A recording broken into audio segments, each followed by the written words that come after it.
എല്ലാ കൂട്ടുകാർക്കും നല്ലൊരു ദിവസം ആശംസിച്ചുകൊണ്ട് മാമ്പഴത്തിന്റെ പുതിയ വീഡിയോയിലേക്ക് സ്വാഗതം. നമുക്ക് നേരെ ഗീതുവിന്റെ ഗോവിന്ദന്റെ ഇന്നത്തെ നല്ലൊരു വിശേഷം കണ്ടാലോ. അങ്ങനെ വിലാസിനെയും ഗോവിന്ദും തമ്മിലുള്ള സംസാരമൊക്കെ കേട്ട് ഗീതു അങ്ങനെ ഞെട്ടിത്തെരിച്ചിരിക്കുകയാണ്. ഗീതു അമ്മയ്ക്ക് ബ്രെയിൻ ട്യൂമർ ആണെന്നുള്ള സത്യങ്ങളൊക്കെ അറിയുകയാണ്. പിന്നീട് വിലാസിനി ഗോവിന്ദനോട് പറഞ്ഞു, ഇത്രയും വലിയ തെറ്റുകളൊക്കെ ഞാൻ ചെയ്തതല്ലേ, എനിക്ക് കുഞ്ഞിന്റെ കാലി വീണെന്ന് മാപ്പ് അപേക്ഷിക്കണം, എങ്കിൽ മാത്രം എനിക്കിന് സമാധാനം കിട്ടുള്ളൂ. ഞാനെങ്ങാനും പെട്ടെന്ന് മരിച്ചു പോയിട്ടുണ്ടെങ്കിൽ പിന്നീട് ഒരിക്കലും എനിക്ക് സാധിക്കില്ലോ എന്ന് പറയാം എന്നും പറഞ്ഞുകൊണ്ട് ഗോവിന്ദന്റെ കാലിലേക്ക് വീഴാനായിട്ട് തുടങ്ങുന്ന സമയത്താണ് ഗീതു ഓടി അങ്ങോട്ട് വരുന്നത്. ഗീതു വന്ന് വിലാസിനെ പിടിച്ചങ്ങോട്ട് എഴുന്നേപ്പിക്കുവാണ്. എന്നിട്ട് അമ്മ എന്ത് പരിപാടിയെ കാണിക്കണമെന്ന് ചോദിക്കുക. മോളെ അമ്മ കൂടുതൽ നിന്നോടൊന്നും പറയണ്ട എന്നും പറഞ്ഞ് നേരെ ഗീതു എന്ത് ചെയ്യാണ്, ഗോവിന്ദന്റെ കാലിലേക്ക് വീഴുകയാണ്. ഗോവിന്ദന്റെ കാലെ കെട്ടിപ്പിടിച്ച് കിടന്ന് കരയുവാണ്. ഗീതു നീ എന്താ കാണിക്കണേ എന്നും പറഞ്ഞിട്ട് ഗീതനെ പിടിച്ചെഴുന്നേപ്പിക്കുക. എന്നോട് ക്ഷമിക്കുക എന്ന് പറഞ്ഞുകൊണ്ട് കൈ കൂപ്പുവാണ്. ഗോവിന്ദനും വല്ലാത്ത സങ്കടം വന്നുപോയി. ഈ സമയം വിലാസിന് പറഞ്ഞു, മോളെ അമ്മ എന്നോട് ഒന്നും പറയണ്ട, അമ്മയ്ക്ക് എന്നോട് ഒരു വാക്ക് പറയാൻ മേലായിരുന്നോ എന്നും പറഞ്ഞിട്ട് വിലാസിനെ ഇങ്ങോട്ട് കെട്ടിപ്പിടിക്കണം. എന്നിട്ട് അവിടെ നിന്ന് പൊട്ടിക്കഴിയുക. ഗോവിന്ദൻ എന്ത് ചെയ്യണമെന്ന് അറിയത്തില്ലാത്തൊരവസ്ഥ. പിന്നീട് വിലാസിനെ പറഞ്ഞു, ഒത്തിരി ദ്രോഹിച്ചിട്ടുണ്ട് ഞാൻ മാത്രമല്ല ഭദ്രേട്ടനും. പക്ഷേ എങ്കിൽ അവസാനം ആ ദ്രോഹിച്ച ആളെ തന്നെ ശത്രു തന്നെ വേണ്ടി വന്നു രക്ഷിക്കാൻ വേണ്ടിയിട്ട്. പക്ഷെ എന്നോട് ഇത്ര സ്നേഹം ഒരിക്കൽ പോലും കാണിക്കുന്ന ഞാൻ സ്വപ്നത്തിൽ പോലും ചിന്തിച്ച കാര്യമല്ല. അത്രമാത്രം ദ്രോഹമുള്ള ഞാൻ ചെയ്തേ. ഈ സമയം ഗോവിന്ദ, നിങ്ങളെല്ലാവരും എന്താ ഇങ്ങനെ എന്റെ കാലിലൊക്കെ വീഴുന്നത്? ഇതിന്റെ ആവശ്യമൊന്നുമില്ല. ഞാൻ സാധാരണ ഒരു മനുഷ്യനാ. എന്റെ ഭാര്യയുടെ അമ്മേനെ അതോടൊപ്പം തന്നെ എന്നെ അനിയത്തിനെ ജീവിതത്തിലേക്ക് കൊണ്ടുവരാനായിട്ട് എന്നെ കൊണ്ട് കഴിയുന്ന കാര്യങ്ങളൊക്കെ ഞാൻ ചെയ്തു, അത്രേ ഉള്ളൂ. അങ്ങനെയൊന്നുമല്ല കുഞ്ഞെ. ശത്രുക്കളെ പോലെ സ്നേഹിക്കാനുള്ള മനസ്സുള്ളത് ആർക്കാന്നറിയോ? ദേവന്മാർക്ക് മാത്രം. അതുകൊണ്ടാണ് ഞാൻ മോന്റെ കാലി വീഴാനായിട്ട് തുടങ്ങിയത്. മോന്റെ കാലി വീണ് ചെയ്തു പോയ തെറ്റുകൾക്കൊക്കെ മാപ്പ് അപേക്ഷിക്കാനായിട്ട് തുടങ്ങിയത്. ഇത്രയെങ്കിലും ചെയ്തില്ലെങ്കിൽ എനിക്കൊരു മനസ്സമാധാനം കിട്ടത്തില്ല. അല്ലെങ്കിൽ മോൻ എന്ത് ചെയ്യായിരുന്നു, ഇത്രയും വലിയ ശത്രുതയെ കാണിച്ചു കഴിഞ്ഞപ്പോൾ മോന് വേണമെങ്കിൽ തള്ളിക്കളയായിരുന്നു. പക്ഷെ മോനെ ചെയ്തില്ല.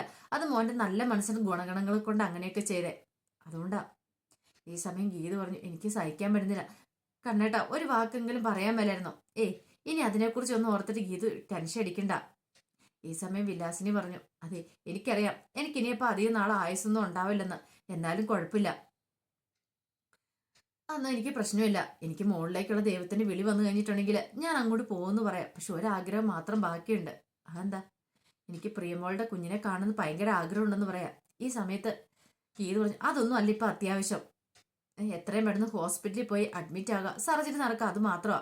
ഗോവിന്ദ് പറഞ്ഞു, ഞാൻ അന്ന് ഡോക്ടറിനെ കണ്ടു കഴിഞ്ഞപ്പോൾ ചെറിയ സംശയങ്ങളൊക്കെ പറഞ്ഞിട്ടുണ്ടായിരുന്നു. അന്നേ ഡോക്ടറോട് പറഞ്ഞിട്ടുണ്ടായിരുന്നു എന്തെങ്കിലും കാര്യമുണ്ടെങ്കിൽ വേണ്ടത് ചെയ്യണമെന്നൊക്കെ. പക്ഷെ ഞാൻ ആ കേസ് ഇടയ്ക്ക് അങ്ങോട്ട് വിട്ടുപോയി.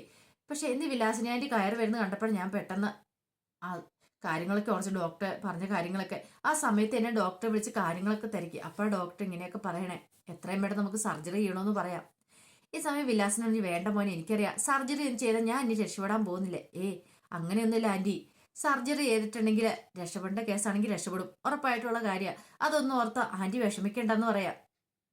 ഈ സമയം ഗീത പറഞ്ഞു, എന്നാലും ഞാൻ ഇങ്ങനെയൊക്കെ എനിക്ക് ചിന്തിക്കാൻ പോലും പറ്റുന്നില്ല. ഞാൻ എത്രമാത്രം പാപിയല്ലേ. അതൊന്നുമല്ല. പിന്നെ കണ്ണേട്ടനോട് ഞാൻ അത്രമാത്രം ദേഷ്യപ്പെടുകയും വെറുക്കുകയും ഒക്കെ ചെയ്തിട്ട് എന്നോട് പൊറുക്ക്. എനിക്കൊരു ആവശ്യം വന്നപ്പോഴേ, എൻ്റെ ഒരു അമ്മയ്ക്കൊരു ആവശ്യം വന്നപ്പോഴേ ഞാനൊന്നും ഒരിക്കലും മറക്കില്ല എന്ന് പറയാ. പിന്നീട് വിലാസിനോട് ഗോതം പറഞ്ഞു, ഒരു കാര്യം ചെയ്യാം, ആൻറ്റി അങ്ങോട്ട് അകത്തേക്ക് പോയി ഇരുന്നു എന്ന് പറയണം. അങ്ങനെ വിലാസിനെ അകത്തേക്ക് അങ്ങോട്ട് കയറി പോവാണ്.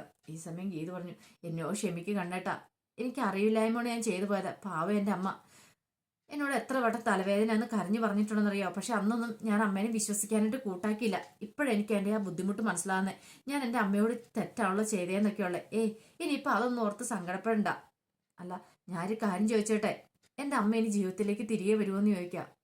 അതൊന്നും കുഴപ്പമില്ല, അമ്മയുടെ ആഗ്രഹം. കാരണം നാളെ തന്നെ സർജറി ചെയ്യാന്ന് വെച്ചാൽ അമ്മ സമ്മതിക്കുന്നില്ല. കാരണം പ്രിയാനെ ഇങ്ങോട്ട് കൂട്ടിക്കൊണ്ട് വരുന്ന ആ ചടങ്ങ് അത് ഗംഭീരമായിട്ട് തന്നെ നടക്കണം. അത് അമ്മയുടെ ആഗ്രഹം കണ്ണേട്ടാ. എനിക്ക് എന്ത് ചെയ്യണമെന്ന് അറിയില്ല എന്ന് പറയാം. ധൈര്യമായിട്ടിരിക്കുക, ഒന്നും സംഭവിക്കില്ല എന്ന് പറയാം. പിന്നീട് ഗീതും വിലാസിനെയും കൂടെ ഇരിക്കണം. ആ വിലാസിനെ ഇങ്ങനെ ചോരുടെ ഉരുട്ടുവാണ് ഗീതിന് വായി വെച്ച് കൊടുക്കാൻ വേണ്ടിയിട്ട്. ഗീതുന്റെ കണ്ണ് രണ്ടും നിറഞ്ഞുകൊണ്ടിരിക്കുക. കരയല്ലേ പൊന്നെ, നീ എന്തിനാ ഇങ്ങനെ സങ്കടപ്പെടുന്നേ? എനിക്കൊന്നും സംഭവിക്കാൻ പോകുന്നില്ല. പിന്നെ ദൈവം വിളിച്ചു കഴിയുമ്പോൾ നമ്മൾ ആരാണെങ്കിലും പോകണ്ടേ. എന്നാലും അമ്മേ എനിക്ക് പറ്റുന്നില്ല എന്ന് പറയാം. കരയല്ലേ, ഞാൻ നിനക്ക് ചെറുതിൽ ഇങ്ങനെയൊക്കെ വാരി തന്നിട്ടില്ലേ. ഇപ്പോഴങ്ങനെയാന്ന് കരുതിയാൽ മതി. ഈ സമയം ഗീത പറഞ്ഞു, അതെ എനിക്കും അമ്മയ്ക്ക് വാരി തരണമെന്ന് പറയാം. അതൊന്നും ശരിയാത്തില്ല. ആരെങ്കിലും കണ്ടിട്ടുണ്ടെങ്കിൽ എന്ത് വിചാരിക്കും, അവർക്ക് തെറ്റിദ്ധരിക്കില്ലേന്ന് ചോദിക്കുക. ഈ സമയത്ത് കാഞ്ചനയും രേഖയും കൂടെ അങ്ങോട്ട് വരുന്നത്. അവരവിടെ മാറി നിന്നു. അങ്ങനെ പരസ്പരം വാരി കൊടുക്കുന്ന കാഴ്ച കണ്ടപ്പം രേഖ പറഞ്ഞത് എന്ത് പറ്റിയെന്ന് അറിയത്തില്ലോ വിലാസിനി ആന്റിക്ക്. കാഞ്ചന പറഞ്ഞു ഇനിയിപ്പോ അടുത്ത നമ്പരുമായിട്ട് വന്നായിരിക്കും ഇവിടുന്ന് പൈസ കൊണ്ടാനായിട്ട്. ഗോതമ്പാമനെ സോപ്പിട്ട് എങ്ങനെയും കുറച്ച് പൈസ കൈക്കലാക്കണം, അതിനുള്ള വരവാന്ന് പറയണം. ഇത് കേട്ടാൻ രേഖ നീ ഒന്നും മിണ്ടാതിരിക്കുന്നുണ്ടോ കാഞ്ചനെ, ഇങ്ങനെയൊന്നും പറയരുത്, അത് ഗീതുവിന്റെ അമ്മയത്, ആ ഒരു ഓർമ്മ നിനക്ക് എപ്പോഴും വേണം, നിന്നോട് എത്ര പറഞ്ഞാൽ നിനക്കൊന്നും മനസ്സിലാവില്ലേന്ന് ചോദിക്കാം. ഓ ഞാൻ വെറുതെ പറഞ്ഞ എന്റെ രേഖപ്പാപ്പെ, വേറൊന്നും ഉദ്ദേശിച്ച് പറഞ്ഞല്ല എന്നും പറഞ്ഞ് കാഞ്ചന അവിടെ ഇങ്ങനെ നോക്കി നിൽക്കുകയാണ്. ഈ സമയം ഗീതുവിന്റെ കണ്ണുകൾ രണ്ടും നിറഞ്ഞു ഒഴുകുക. അത് കേട്ടപ്പോൾ രേഖയ്ക്ക് മനസ്സിലായി എന്തോ വലിയ വേറെ പ്രശ്നമുണ്ട്, എന്തോ വേറെ പ്രശ്നമുണ്ടല്ലോ. കാഞ്ചന എന്ന് പറഞ്ഞാണ് ഒരു കാര്യം ചെയ്യാം, ഞാൻ പോയി ചോദിക്കാന്ന് പറഞ്ഞാൽ വേണ്ട വേണ്ട, ഇപ്പൊ നീ അങ്ങോട്ട് ചെല്ലണ്ട. അവരിപ്പോ കാണാൻ നല്ല സന്തോഷത്തോടുകൂടി ഇരിക്കുന്ന കണ്ടോ, പരസ്പരം ചോറൊക്കെ വാരി കൊടുത്ത്, നീ അതിനകത്തേക്ക് പോയി ഒരു കലഹം ഉണ്ടാക്കണമെന്ന് പറയാം. ഈ സമയം വിലാസിന് പറഞ്ഞു അതെ, അപ്പുറത്ത് രേഖയും കാഞ്ചന നമ്മളെ തന്നെ നോക്കി നിൽക്കുന്നുണ്ട്, എന്തോ ഒരു കാര്യമുണ്ട്, അതുകൊണ്ടൊരു കാര്യം ചെയ്യും, നമ്മൾ സന്തോഷത്തോടെ ഇരിക്കണം അവർ വിചാരിക്കണം. ഞാൻ പൈസ മേടിക്കാൻ വന്നാന്നൊക്കെ അവരറിഞ്ഞാൽ മതി, അങ്ങനെയൊക്കെ വിചാരിച്ചാൽ മതി, അല്ലെങ്കിൽ അവർ സത്യങ്ങളൊക്കെ അറിയും. പ്രിയമുള്ള ചടങ്ങ് നടക്കുന്നോടം വരെ ആരും ഒരു സത്യങ്ങളും അറിയാൻ പാടില്ലെന്ന് പറയാം. പിന്നീട് ശരിക്കും വിലാസിനെ അങ്ങോട്ട് അഭിനയിക്കുവാണ്. അഭിനയം എല്ലാം കഴിഞ്ഞ് പോകാൻ തുടങ്ങുമ്പോഴത്തേനും ഗീതുവിന്റെ കണ്ണുകൾ നിറഞ്ഞൊഴുക. ഗീതു പറഞ്ഞു എന്നാലും ഞാൻ എൻ്റെ അമ്മേനെ മനസ്സിലാക്കിയില്ലോ. ശരിക്കും പറഞ്ഞാൽ ആ കൃത്യസമയത്ത് തന്നെ അമ്മയ്ക്ക് ചികിത്സ തരുമായിരുന്നെങ്കിൽ ഒരു പക്ഷേങ്കിൽ അമ്മേനെ രക്ഷിക്കാൻ പറ്റുമായിരുന്നു. പക്ഷെ ഞാനെന്നൊക്കെ അമ്മയുടെ കള്ളത്തരമാണെന്ന് പറഞ്ഞ് അമ്മേനെ ഒഴിവാക്കി വിടുക ചെയ്തേ. ദൈവം പോലും എന്നോട് പൊറുക്കില്ലെന്ന് പറയാം. അതൊന്നും ഓർത്തിനി മോളിപ്പോൾ വിഷമിക്കണ്ട, സങ്കടപ്പെടാതിരിക്കാൻ പറയാണ്.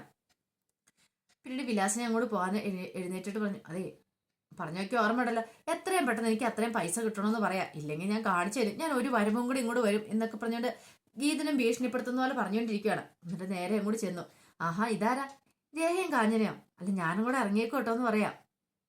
ഈ സമയം കാഞ്ചന ചോദിച്ചു അല്ല എന്തായിരുന്നു അവർ പ്രകടനം, രണ്ടുപേരും കൂടെ ചോറ് വാരി കൊടുക്കുന്നു, എന്തോ ഒരു കാര്യസാധ്യതയുണ്ട് അതല്ലേ എന്ന് ചോദിക്കണം. അതെ അത് പിന്നെ പ്രത്യേകിച്ച് പറയണ്ട കാഞ്ചനെ എന്ന് ചോദിച്ചുകൊണ്ട് വിലാസിനി അങ്ങോട്ട് പോവാണ്. ഈ സമയം ഗീതുവിന്റെ രണ്ട് കണ്ണുകളും നിറഞ്ഞൊഴി. ഗീതു അങ്ങോട്ട് വന്നു കഴിഞ്ഞപ്പോൾ പെട്ടെന്ന് രേഖ ചോദിച്ചു എന്ത് പറ്റി ഗീതു, ആന്റിക്ക് എന്ത് പറ്റിയെന്ന് ചോദിക്കുക. ഒന്നുമില്ല, അതൊക്കെ ഞാൻ പിന്നെ പറയാൻ രേഖ എന്ന് പറഞ്ഞുകൊണ്ട് ഗീതു അകത്തേക്ക് കയറി പോവാണ്. രേഖയ്ക്ക് മനസ്സിലായ കാര്യമായിട്ട് എന്തോ ഒരു പ്രശ്നമുണ്ടെന്ന്. പിന്നീട് മുറി പോയി ഇങ്ങനെ കരഞ്ഞുകൊണ്ടിരിക്കുന്ന സമയത്ത് ഗോവിന്ദ് അങ്ങോട്ട് വരുന്നേ. ഗോവിന്ദ് വന്നിട്ട് പറഞ്ഞു നീ എന്താ ഗീതു ഇങ്ങനെ, അമ്മയ്ക്ക് ധൈര്യം കൊടുക്കേണ്ട ആളല്ലേ നീ, എന്നിട്ട് നീ ഇങ്ങനെ കരഞ്ഞുകൊണ്ടിരുന്നാ എങ്ങനെ ശരിയാവുന്നേ. എനിക്ക് സങ്കടം സഹിക്കാൻ പറ്റുന്നില്ല ഗോവിന്ദേട്ടാ, എനിക്ക് എൻ്റെ അമ്മേനെ വേണം. അല്ല ഡോക്ടർ എന്താ പറഞ്ഞേ, ഡോക്ടർ പറഞ്ഞ കാര്യം അതിപ്പോ എന്താന്നാ പറയണേ, നമുക്ക് മെഡിസിൻസ് ഒക്കെ ഒരു പരിധി വരെയില്ലേ, പിന്നെ ഏക കാര്യം എന്ന് പറഞ്ഞാൽ പ്രാർത്ഥിക്കുക, അമ്മയുടെ ആയുസ് നീട്ടി കിട്ടാൻ വേണ്ടിയിട്ട്, അത് മാത്രം നമ്മൾ ചെയ്യുക, അല്ലാതെ ബാക്കി എല്ലാ കാര്യങ്ങളും ഡോക്ടർമാർ ചെയ്തോളും എന്ന് പറയാം. പെട്ടെന്ന് ഗീത് പറഞ്ഞു എനിക്ക് സഹിക്കാൻ പറ്റാത്ത വേറൊന്നും ഉണ്ടല്ല, ഒരു പക്ഷേങ്കിൽ എനിക്ക് അമ്മേന്റെ ജീവൻ രക്ഷിക്കാൻ സാധിച്ചേനെ. കുറച്ച് നാൾ മുമ്പ് ഞാൻ അമ്മേനെ ഹോസ്പിറ്റലിൽ കൊണ്ടായിരുന്നെങ്കിൽ, പക്ഷെ അന്നെല്ലാം ഞാൻ അമ്മേനെ അവിശ്വസിക്കുകയോ ചെയ്തേ, അമ്മയ്ക്ക് ഇങ്ങനെയൊരു അസുഖം വരുന്ന സ്വപ്നത്തിൽ പോലും കണ്ടാലെന്ന് പറയാം. ഈ സമയം ഗോവിന്ദ് പറയാം അത് നിന്നെ കുറ്റം പറഞ്ഞിട്ട് കാര്യമില്ല ഗീതു, കാരണം എന്താണെന്നറിയാവോ, ആന്റിയുടെ സ്വഭാവം അങ്ങനെയായിരുന്നല്ലോ, എല്ലാരും വെറുപ്പിക്കുന്ന ഒരു സ്വഭാവമായിരുന്നു, അതുകൊണ്ടല്ലേ ആന്റി ഇങ്ങനെയായി തീർന്നേ.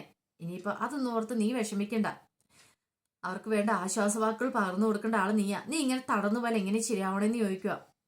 പിന്നീട് ഗോവിന്ദ് അങ്ങോട്ട് എഴുന്നേക്കാൻ തുടങ്ങുമ്പോഴത്തേനും ഗീതു ആ കയ്യിലേക്ക് അങ്ങോട്ട് കയറി പിടിക്കുകയാണ്. എന്നിട്ട് ആ നെഞ്ചിലേക്ക് വീണ് പൊട്ടിക്കരയാണ്. എന്നിട്ട് ഗോവിന്ദ് ഗീതുവിനെ ചേർത്ത് പിടിക്കുകയാണ്. ഗോവിന്ദിന് മനസ്സിലായി ഇപ്പോൾ തന്നെ എത്രമാത്രം സ്നേഹിക്കുന്നുണ്ട്, ഒരു വയ്യാത്തൊരവസ്ഥ വന്നപ്പോൾ തന്നെ നെഞ്ചിലേക്ക് വീണ് പൊട്ടിക്കരയാനുള്ള ഇവളുടെ മനസ്സ്, അങ്ങനെയെങ്കിലും കുറച്ച് മനസ്സിന് ആശ്വാസം കിട്ടട്ടെ എന്നൊരു ചിന്തയായിരുന്നു ഗീതുവിന്റെ ഉള്ളിലുണ്ടായിരുന്ന. അപ്പോൾ പിന്നീട് കാണിക്കുന്ന ആകെപ്പാടെ അസ്വസ്ഥയായിട്ട് രാധികാമ്മ ഇങ്ങനെ ഇരിക്കുവാണ്. രാധികാമ്മയുടെ അടുത്തേക്ക് വരും കയറി വരിക. അമ്മ എന്തിനിങ്ങനെ ടെൻഷൻ അടിക്കണേ, ഒന്നും സംഭവിക്കാനൊന്നും പോകുന്നില്ല. ഒരു കാര്യം ഞാൻ പറഞ്ഞേക്കാം, നാളെ എന്താ ഗീതു ഗോവിന്ദനോട് പറയണത് പറയാൻ പറ്റില്ല, അങ്ങനെ വന്നിട്ടുണ്ടെങ്കിൽ നമ്മുടെ കള്ളത്തരങ്ങളൊക്കെ പൊളിയും, എനിക്ക് എന്ത് ചെയ്യണമെന്ന് അറിയില്ല എന്ന് പറയാം. അമ്മ ഇങ്ങനെ ടെൻഷൻ അടിച്ചിനി ഇപ്പം ഗോവിന്ദനെ അറിയിക്കേണ്ട കാര്യമൊന്നുമില്ല, അതൊന്നും അറിയാൻ പോകുന്നില്ലെന്ന് പറയാം. എടാ അതല്ല ആ വീഡിയോസ് ഒക്കെ ചെന്നിട്ടുണ്ടെങ്കിലോ, അത് തന്നെ എനിക്കൊരു പേടിയുള്ളൂ. ആ വീഡിയോസ് എന്നിട്ടുണ്ടെങ്കിൽ പിന്നെ നമ്മൾ എന്തൊക്കെ പറഞ്ഞാലും ഗോവിന്ദേട്ടൻ വിശ്വസിക്കാൻ പോകുന്നില്ല, നമ്മൾ ഈ വീട്ടിൽ നിന്ന് അടിച്ചിറക്കുമെന്ന് പറയാം. ഈ സമയം വരുണിന്റെ മനസ്സിലുള്ള കാര്യം മറ്റൊന്നും ആയിരുന്നില്ല, ആ വീഡിയോ താൻ വ്യക്തമായിട്ട് പറയുന്നുണ്ട് ഏജിയൻ ഗ്രൂപ്പിന് ചെയർമാൻ ആണോന്നുള്ളത്. അതെങ്ങനെ അമ്മ കേട്ടുകൊണ്ട് അതോടുകൂടി തീർന്നു തന്റെ ഈ വീട്ടിലെ വാസം. അതിനു മുമ്പ് എന്തെങ്കിലും ചെയ്തേ മതിയാവുള്ളൂ. ഗോവിന്ദേട്ടൻ ഗീതൻ സെന്റിമെന്റ്സ് പിടിച്ചു പറ്റണം, അപ്പൊ അതിനുവേണ്ടി എന്തെങ്കിലും കാര്യം ചെയ്യണം. അങ്ങനെ നേരെ ചെല്ലുന്ന മുറിയിലേക്കാണ്. അപ്പൊ രേഖ ഉറങ്ങാൻ കിടക്കുകയാണ്. രേഖയെന്ന് വിളിക്കണം. എന്താ പറയണേട്ടാ, എനിക്ക് അല്പം നിന്നോട് സംസാരിക്കാനുണ്ടെങ്കിൽ അരമണിക്കൂർ തരുമോന്ന് ചോദിക്കുക.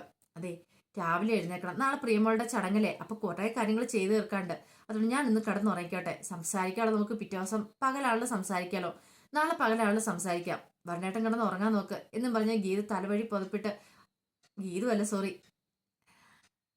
ദേഹ തലവഴി പുതപ്പിട്ട് അവിടെ കിടക്കുവാണ്. പിന്നീട് രേഖ ഇങ്ങനെ ഓരോന്നൊക്കെ മനസ്സിൽ കൂടെ ചിന്തിക്കുവോ വരനെ കുറിച്ചുള്ള. അപ്പൊ അതിന്റെ വിശേഷങ്ങളൊക്കെയാണ് നമ്മൾ ഇന്ന് കാണുന്നത്. ഇതിന്റെ ബാക്കി വിശേഷങ്ങളുമായിട്ട് വൈകുന്നേരത്തെ പ്രൊമോയി വരാട്ടോ. ആദ്യമായി കാണുന്നവരാണെങ്കിൽ ചാനൽ ഇഷ്ടപ്പെട്ട ഒന്ന് സബ്സ്ക്രൈബ് ചെയ്യാൻ മറക്കരുതേ. അതോടൊപ്പം തന്നെ കണ്ടുകൊണ്ടിരിക്കുന്ന എല്ലാവരുടെ സപ്പോർട്ടിലേക്കും തുടർന്നും പ്രതീക്ഷയുണ്ട്. എല്ലാവർക്കും ഒരിക്കൽ കൂടി നല്ലൊരു ദിവസം ആശംസിച്ചുകൊണ്ട് നിർത്തുന്നു. നന്ദി.